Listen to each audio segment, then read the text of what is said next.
Halo semua, kembali lagi bersama saya Stefanus Medianto di YouTube channel saya. Untuk teman-teman yang mungkin tidak sengaja mampir di YouTube channel ini, ya saya ucapkan terima kasih dan selamat datang.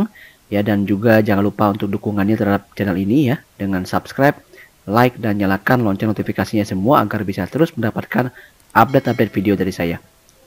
Oke, pada kesempatan kali ini saya akan melakukan ulasan tentang aksi korporasi daripada BBRI ya. Saya beri judul ini adalah reisunya Jumbo ya karena memang nilainya sangat besar sekali. Dan karena cukup banyak juga ya teman-teman pelaku pasar modal yang mungkin sedang bingung, ya sedang pusing, apakah ingin membeli, apakah ingin menjual sahamnya, ataukah ingin melakukan penebusan terhadap isu BBRI. Nah, maka video ini bisa cukup informatif untuk teman-teman semua yang sedang memiliki pertimbangan tersebut. Karena aksi korporasi daripada isu BBRI ini termasuk aksi korporasi yang ramai diperbincangkan ya. Karena memang kita ketahui bahwa saham BBRI ini merupakan saham sejuta umat ya, yang memang saham yang cukup banyak dimiliki oleh pelaku pasar di Bursa Efek Indonesia. Sebelum saya sampai pada penjelasan mengenai skema reisu ya serta beberapa skenario harga yang nanti akan kita kalkulasikan, ya saya akan menjelaskan terlebih dahulu ya, saya akan memberikan pandangan terlebih dahulu tentang apa sih latar belakang transaksi serta tujuan daripada transaksi ini. Nah, di sini saya sudah punya informasinya ya, teman-teman ya, yang saya ambil dari prospektus perusahaan. Ya, jadi pada tahun 2019 ya berdasarkan informasi dari Kementerian Koperasi dan UMKM, ya terdapat 65 juta unit usaha mikro yang terdaftar di Indonesia seperti itu ya. Dan hanya 20 juta unit usaha ultramikro yang memperoleh akses pendanaan dari sumber formal ya seperti bank, BPR dan juga lembaga keuangan lainnya. Ya, sedangkan sekitar 12 juta usaha ultramikro lainnya itu mendapatkan akses pendanaan dari sumber informal. Jadi bukan dari lembaga keuangan yang resmi seperti itu ya. Dan terdapat sekitar 14 juta usaha ultramikro yang belum memiliki akses pendanaan sama sekali. Oleh karena itu masih terdapat cukup banyak ya kelompok masyarakat yang belum memiliki akses pendanaan sama sekali ya, disebut juga dengan unvisible ataupun unbankable ya. Oleh karena itu dari kebutuhan ini ya, dari gap ini, pemerintah mencanangkan sebuah visi ya dalam rencana pembangunan jangka menengah nasional 2020 sampai dengan 2024 ya, disebut juga dengan RPJMN. Ini memiliki visi untuk mencanangkan peningkatan aksesibilitas layanan keuangan segmen ultramikro. Seperti itu ya. Jadi memang ini sudah merupakan program dasar pemerintah dan ini didorong oleh Kementerian BUMN kepada BBRI seperti itu ya. Jadi untuk BBRI sendiri, aksi daripada reisu kali ini tujuannya adalah untuk memperkuat pertumbuhan bisnis perusahaan ya, terutama di segmen mikro dengan masuknya Pegadaian juga PNM menjadi anak usaha mereka dengan adanya pembentukan ekosistem ultramikro ya. Nah, jadi nanti perannya seperti apa sih untuk model bisnisnya? Jadi kalau kita lihat daripada perannya ini akan diawali terlebih dahulu dengan PNM ya. Jadi PNM ini akan memberikan pembiayaan awal kepada kelompok masyarakat prasejahtera ya, unvisible dan juga unbanked yang biasa disebut seperti itu untuk memiliki usaha dan juga menjadi seorang wirausahawan mandiri. Nah, dari situ baru akan adanya pembiayaan lanjutan yang dilakukan oleh BRI dan juga Pegadaian ya. Jadi melanjutkan pembiayaan daripada PNM untuk bisa meningkatkan kelas daripada nasabah mereka, nasabah yang tadinya ultramikro itu menjadi nasabah mikro seperti itu. Jadi segmennya akan naik. Jadi hal tersebut akan didorong dengan adanya aksi konsolidasi daripada bisnis BRI dengan Pegadaian juga PNM menjadi anak usaha mereka. Seperti itu ya. Oke, selanjutnya kita akan masuk ke dalam penjelasan skema reisu daripada BBRI ya. Untuk lembar sahamnya itu adalah di level 28,21 miliar teman-teman semuanya, jadi cukup banyak ya dengan harga nominal di level Rp50 dan harga tebusnya di level 3.400 ya. Untuk rasio reisunya sendiri ini 1 miliar berbanding 230,12 juta lembar saham ya. Kemudian tanggal kamretnya perlu dicatat ini adalah pada tanggal 7 September dan 9 September untuk pasar reguler dan juga pasar tunai. Kemudian untuk tanggal ekstraknya itu adalah pada tanggal 8 September untuk pasar reguler dan juga 10 September untuk pasar tunai. Dan pada tanggal 10 September itu nanti akan dilakukan distribusi ya terhadap hak HMTD reisu teman-teman semua ya dengan kode reisu BBRI right seperti itu.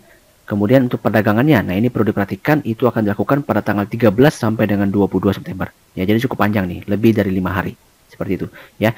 Dan untuk efek dilusinya ini adalah sebesar 18,62%. Jadi untuk teman-teman yang mungkin nantinya belum memutuskan untuk entry atau melakukan penebusan reisu daripada BBRI, ini akan mengalami dilusi sebesar 18,62% ya.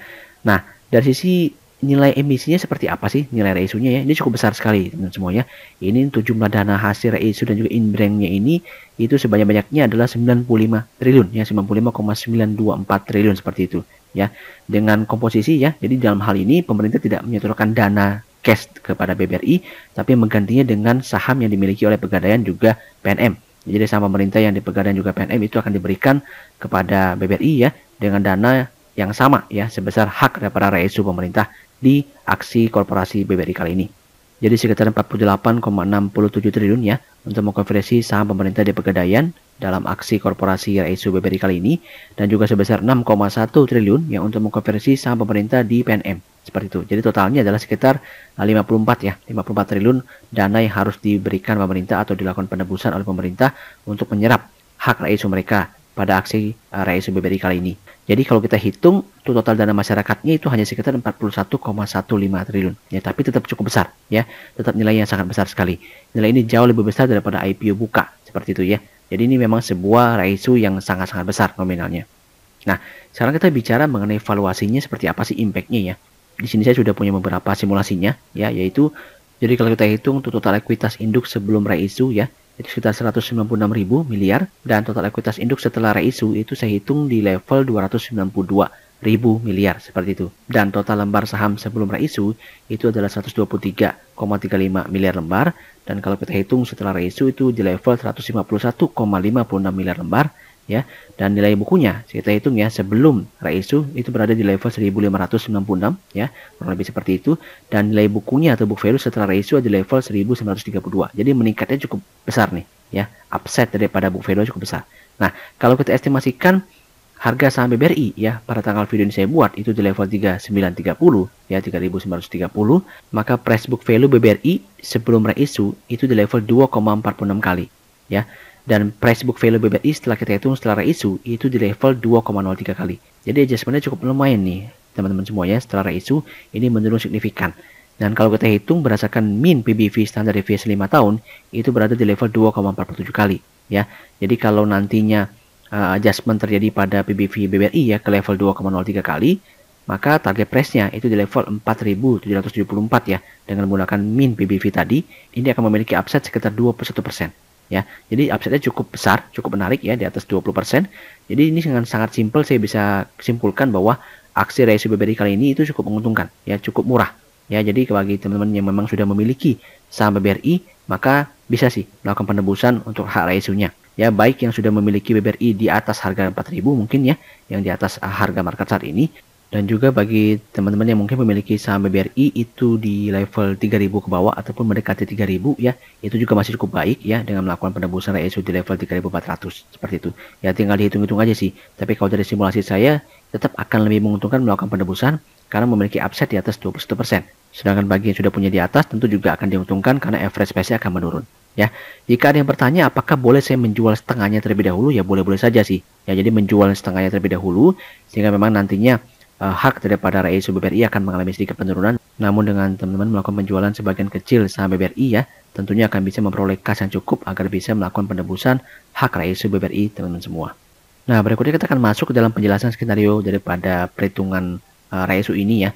Maka bagi teman-teman yang memang saat ini sedang mempertimbangkan ya untuk membeli saham BBRI menjelang aksi korporasi ini ataupun ingin mendapatkan sedikit profit ya dari aksi RSU ini, maka bisa menyimak skenario kalkulasi harga yang akan saya jelaskan. Oke, kita mulai saja. Jadi skenario yang pertama adalah untuk teman-teman yang ingin membeli ya saham BBRI induk sebelum come ya dan melakukan penebusan daripada hak RSU tersebut seperti itu. Jadi misalnya kita asumsikan untuk skenario pertama yaitu harga closing ini pada level harga 3.930, kemudian untuk harga tebusnya di level 3.400 ya sesuai dengan skema RSU BBRI dengan rasio RSU ya 1000 banding 230.12 ya, saya sederhanakan saja. Maka dengan harga teoritis ya kita dapatkan di level 3.830, maka harga BBRI RIX itu di level 430. Sekarang skenario seperti apa sih setelah extract ya? Ini kalau misalkan teman-teman beli sebelumnya itu misalkan kita anggap saja ini 100 slot ya untuk saham BBRI, maka akan keluar modal sebesar 39.300.000 seperti itu kan. Sehingga tentunya nanti setelah extract akan terjadi adjustment harga secara otomatis ke level harga teoritisnya, sehingga nanti di portofolio teman-teman semua akan memiliki ya pola harga di level 3.830 ya. Jadi total modalnya akan berubah menjadi 38.300.000 ya, dan juga memiliki hak daripada BBRI REX itu sebesar 7.820.000 seperti itu ya. Akan memiliki 23 lot daripada RSU BBRI seperti itu. Kalau misalkan nantinya teman-teman melakukan penebusan daripada hak RSU tersebut ya, itu berarti secara total akan memiliki lembar saham 12.300 ya. Jadi kalau kita hitung total modal belinya menjadi 47 juta, kurang lebih seperti itu ya. Nah, secara harga average price-nya juga akan mengalami penurunan ya. Dari level 3.830 itu turun ke level 3.740. Jadi kalau misalkan kita asumsikan saja ya, harga BBRI nanti setelah reisu akan mengalami kenaikan ke level Rp4.000, maka berarti kan nanti akan kita hitung ini di level 49.200 ya. Jadi kalau misalkan nanti ya teman-teman ingin jual ya ataupun ingin membiarkan saja floating profit, maka akan memiliki persentase keuntungan sekitar 4,41%. Sehingga kalau kita asumsikan teman-teman akan berinvestasi di saham BBRI dalam jangka waktu yang panjang, maka jika kita gunakan target price tadi ya, itu di level 4.774 ya, dengan time frame 5 tahun ke depan, maka total yield yang akan diperoleh ya, itu di level 24%, 24,62%. Jadi tentu ini akan lebih tinggi dibandingkan yield yang tadi kita hitung ya, di skema reisu pertama seperti itu. Jadi sederhananya dengan melakukan penebusan daripada hak reisu tersebut, itu akan meningkatkan capital gain daripada teman-teman semua. Tentu saja kalau untuk teman-teman yang memang sudah memiliki saham BBRI di level harga lebih bawah, tentu ini akan upside-nya lebih tinggi. Di mana skenario yang saya jelaskan ini adalah skenario yang umum saja, yang normal saja ya. Jadi untuk teman-teman yang melakukan penebusan reisu daripada BBRI, tentu akan mendapatkan capital gain ataupun potensi upside yang lebih besar. Seperti itu. Selanjutnya kita akan masuk ke dalam skenario kedua, yaitu teman-teman yang mungkin ingin membeli saham BBRI ya sesudah come right dan melakukan penebusan hak reisu tersebut ya. Di sini saya asumsikan untuk skenario harganya sama, yaitu di level 3.930 ya pada saat come right nanti, sehingga kita akan dapatkan harga teoretisnya di level 3.830 ya dengan harga BBRI Rex yang sama. Maka misalkan nantinya teman-teman melakukan pembelian ya, harga BBRI itu di level harga teoretisnya, jadi akan mengeluarkan modal sekitar 38.300.000 ya. Kemudian selanjutnya akan melakukan pembelian daripada BBRI Rex. Di sini saya asumsikan harga BBRI Rex itu naik ke level 450 ya, naik 20 poin kurang lebih seperti itu. Ya, maka modal beli daripada teman-teman semua itu akan bertambah ya dengan adanya penebusan daripada hak reisu tersebut. Itu secara total saya hitung di level 47.155.000 ya. Jadi kalau kita perhatikan di sini lebih tinggi sedikit nih dibandingkan total modal jika misalkan teman-teman tidak melakukan pembeliannya itu setelah come right. Kemudian kalau kita asumsikan ya harga saham BBRI naik ke level 4.000, di sini saya kembalikan lagi ya, coba kita lihat perbandingannya. Nah, dari sini bisa kita lihat bahwa tentu akan sedikit dirugikan ya untuk teman-teman yang baru membeli saham BBRI itu sesudah come right ya. Kurang lebih selisihnya ini memang tipis tapi sudah jelas terbukti lebih rugi. Dan kalau kita asumsikan juga ya untuk time frame yang cukup panjang yaitu di level 5 tahun ke depan, ini juga secara perbandingan ya. Ini kita hitung ini juga mengalami kerugian ya, sedikit lebih turun, sedikit lebih kecil yieldnya dibandingkan yang sudah membeli saham BBRI sebelum come right ya. Jadi dari sini bisa diputuskan ya seperti apa sih strategi akan diambil. Tentu akan lebih diuntungkan untuk teman-teman yang membeli saham BBRI itu sebelum come right, karena secara otomatis itu akan mendapatkan hak daripada reisu BBRI secara gratis. Beda kalau setelah come right itu maka harus membeli hak reisu tersebut, dan kemungkinan besar juga harga marketnya akan bisa mengalami peningkatan seperti itu. Selanjutnya saya juga akan memberikan sedikit simulasi juga ya, semisal harga saham BBRI itu mengalami kenaikan pada saat tanggal come right-nya seperti itu ke level 4.050 ya, kita asumsikan seperti itu, maka harga teoretisnya akan bergerak menjadi level 3.920 dan harga BBRI Rex juga akan mengalami peningkatan ke level 520 seperti itu. Nah, bisa dilihat dengan modal beli yang sama ya di level 39.200.000. Kemudian harga BBRI Rex di sini saya asumsikan masih sama ya di level 520. Maka secara otomatis modal belinya juga akan meningkat ya. Ini kurang lebih 1.156.000 dan ditambah dengan penebusan, maka secara in total modal belinya saya hitung di level 48.216.000 ya. Jadi kalau kita asumsikan saja kembali misalkan holding time frame-nya adalah sekitar 5 tahun ke depan ya di level target price yang sama, maka teman-teman bisa perhatikan di sini bahwa yield-nya akan lebih kecil seperti itu ya, kurang lebih 21,79%. Jadi jelas masih lebih diuntungkan pada skenario pertama seperti itu ya. Nah, berikutnya untuk skenario ketiga adalah untuk teman-teman yang ingin membeli hak reisu BBRI saja dan melakukan penebusan hak tersebut seperti itu ya. Nah, misalkan kita asumsikan untuk closing harganya masih sama di level 3930, maka kita akan dapatkan harga teoritis dan juga harga BBRI Rex yang sama seperti pada skenario pertama. Nah, kalau kita hitung ya, kita asumsikan kembali lagi di level 450 ya untuk harga beli BBRI Rex-nya, maka modal belinya akan ada tambahan uang lagi ya, itu di level 2.300 lembar, jadi akan mengeluarkan uang sebesar 1.035.000 ya. Kemudian melakukan penebusan hak AMTD-nya juga mengeluarkan uang lagi 7.820.000, sehingga total modal belinya saya hitung di sini ada di level 8.855.000 ya, seperti itu. Namun dengan harga average price di level 3.400 ya, ini harga average price yang murah ya. Kalau tadi kita hitung di bagian pertama yaitu untuk PBV daripada BBRI, ini berarti kalau di level 3.400 ini sudah jelas murah ya, di bawah level 2 kali seperti itu. Nah, kalau kita asumsikan misalkan nantinya BBRI naik ke level 4000, maka akan mengantongi floating profit di level 3,9% seperti itu. Tapi kalau misalnya kita asumsikan ya kembali time frame-nya sangat panjang, maka kalau misalnya kita pakai target price di level 4774, maka tetap ya untuk yield-nya masih di level 24%. Ya, masih lebih kecil dibandingkan pada skenario pertama. Jadi sudah jelas ya bagi teman-teman yang memiliki saham BBRI sebelum come rate-nya itu akan jauh lebih diuntungkan dibandingkan yang nantinya akan membeli saham BBRI setelah come rate ataupun hanya ingin membeli reisunya dan melakukan penebusan hak tersebut. Ya, jadi masih lebih diuntungkan adalah pada skenario pertama seperti itu. Oke, selanjutnya sebagai penutup saya akan memberikan penjelasan tentang analisa teknikal daripada pergerakan harga saham BBRI. Ya, semoga informasi ini bermanfaat untuk teman-teman semua. Ini kalau kita perhatikan pergerakan harga saham BBRI ini cukup baik ya, teman-teman semua. Jadi dia berkonsolidasi di bagian area bawah sini. Jadi trade di sini ya, ini pada tanggal 30 Juli 2021 dan juga pada tanggal 14 Juli 2021 ini sudah membentuk sebuah base ya, sebuah low support yang mampu menahan pergerakan daripada harga saham BBRI. Di mana sampai dengan sejauh ini harga saham BBRI belum turun lebih lanjut di bawah kedua titik low tersebut ya, dan mengalami konsolidasi dengan adanya higher low seperti itu. Dan kalau saya perhatikan ini sudah mulai berada di ujung teman-teman semua ya. Jadi dalam hal ini kita memiliki dua skenario pergerakan harga ya. Dimana yang pertama adalah BBRI akan mengalami konsolidasi kembali ya, secara tipis saja dalam range ini ya selama perdagangan isu mereka seperti itu, sebelum nantinya bisa mengalami breakout seperti itu. Jadi kalau misalnya nanti dia bisa mengalami breakout, maka saya cukup yakin ya kenaikannya akan cukup kuat dan bisa naik setidaknya menuju ke level area resistance minor ini ya, sebagai TP pertama itu kurang lebih di level 4080 seperti itu.